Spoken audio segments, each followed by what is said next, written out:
Hello, this is The Harboring Light. I'm Mary. I give a conservative perspective about the world around me. As I do in the beginning of each episode of my podcast, I mention social media and audio platforms. To add on, I'm on Substack. I write on Substack as a supplement to my podcast. Also, give me a rating. It would be greatly appreciated. Appreciate all you listeners out there. Thank you so much. And also, questions, comments, concerns, feel free to either email me or find me on social media.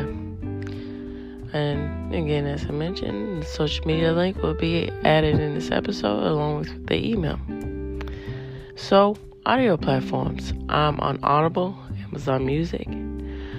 I'm on Spotify for podcasters, Overcast, Pocket Cast, and iHeartRadio, Pandora. And I'm looking to go to wherever you enjoy your podcast. I'm on there. So this episode is about eggnog. Give my thoughts, the origin of it, and facts, and all of that. All right, so let's get into it.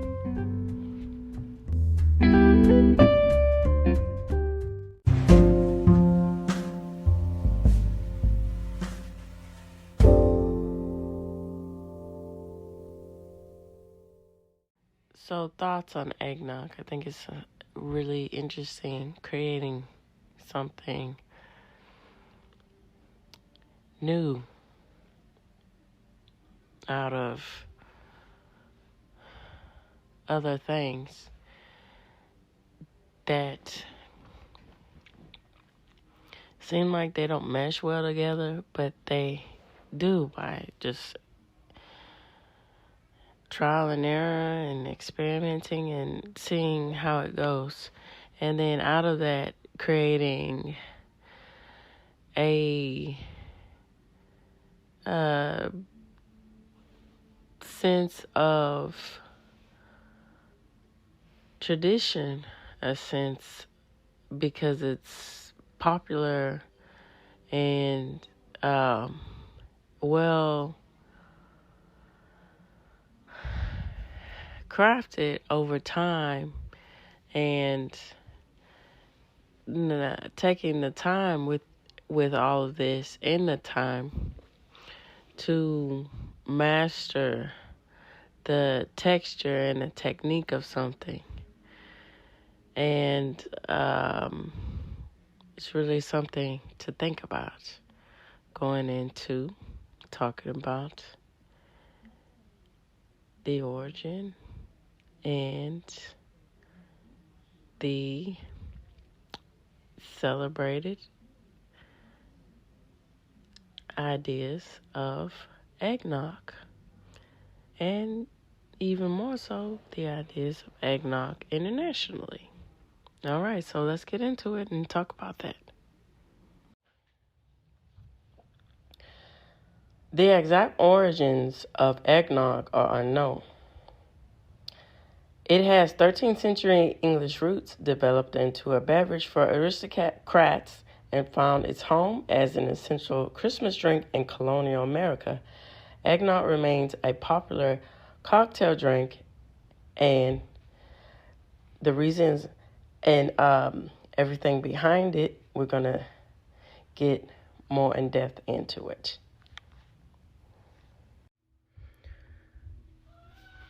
So why is it called eggnog? The word eggnog may not have much appeal. However, there are differencing of opinions on how it took its now famous name. One story claims that eggnog derives from nog, an Old English word for strong beer. There's another possibility that it derived from noggin, a word for a small cup used in the 16th century.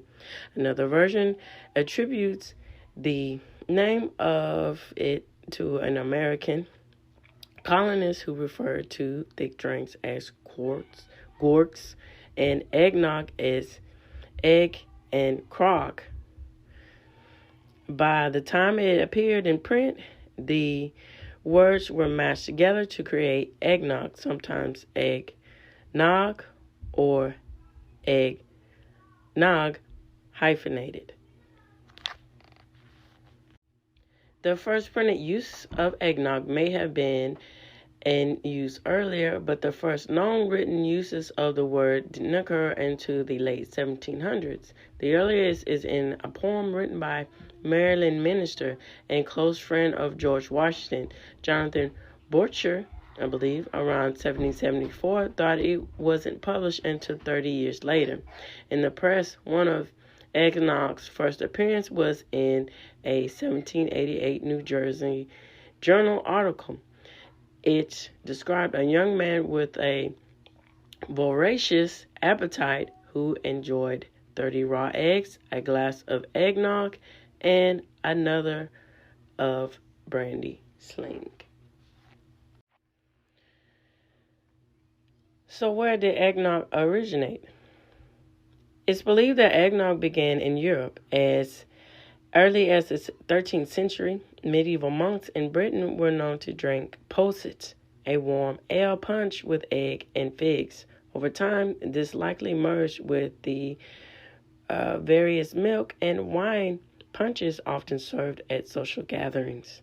By the 17th century, sherry became the primary ingredient, and it was popular to use this eggy beverage as a toast to one's health and prosperity. The aristocrat primarily consumed it because milk, egg, and sherry were scarce commodities in Europe at the time. When the brew made it to the American colonies, it took on a whole new taste and popularity. The rum that American colonists could get from the Caribbean was considerably less expensive than the brandy, other liqueurs, and wine shipped from England, and also along with the readily available supply of milk and eggs in the colonies. The rum version quickly became a drink for people of all classes. So, when did eggnog become a Christmas tradition?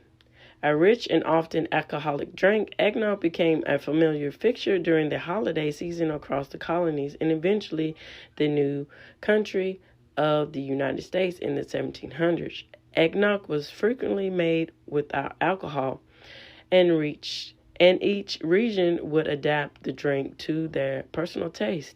In the South, for instance, people tended to prefer whiskey over rum.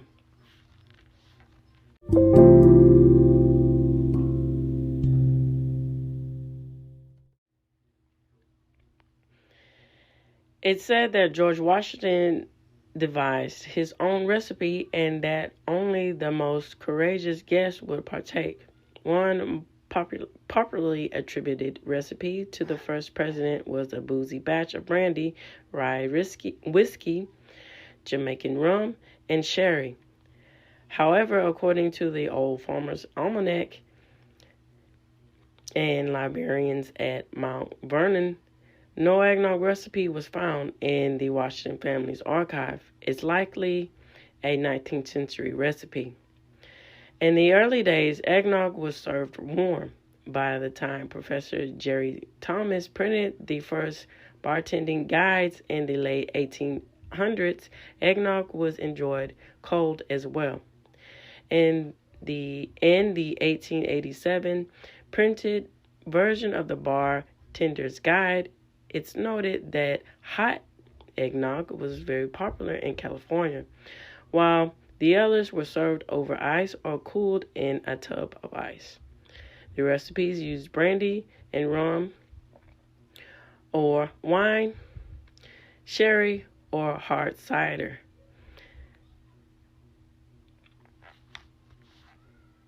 And to add on, when I was talking about wine, it's Madeira wine, to be exact. Okay, so different versions of eggnog all around the world. In Poland, Jewish communities have long enjoyed kokomogel. In Germany, Eierlikör is a popular homemade egg liqueur. In Puerto Rico, coconut juice or milk was added. Today, the eggs are derived, typically left out and drank as called conquito. In Mexico, eggnog became rompiro with Mexican cinnamon, vanilla, and either rum or grain alcohol. And Peru, it is made with the Peruvian brandy Pesquito. Okay, so modern eggnog. The basic formula for eggnog has not changed over the years. Eggs are beaten with sugar, milk, cream, and often a distilled spirit or formulated wine. Still a favorite for holiday parties, there are several modern renditions of the classic eggnog recipe, and they can be quite fun and unique. It is a fantastic base for experimentation, and everything from additional spices to tequila have been added to eggy cocktails. There are even delicious vegan eggnogs. Alright, so this reaches the end of the Harboring Light. Tune in, take care, and questions, comments, concern, feel free to email or find me on social media. Bye-bye now.